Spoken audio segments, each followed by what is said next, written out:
I guarantee this will be the only pot I use this whole camping experience, because I'm gonna make the same dinner pretty much every day. Sorry, he's mowing the lawn and I'm hungry, I gotta eat.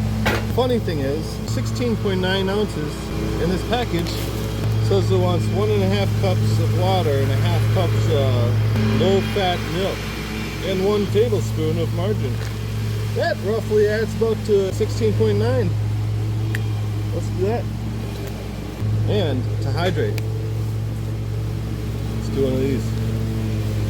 16.9, 16. So take a little sip. That's not bad, huh?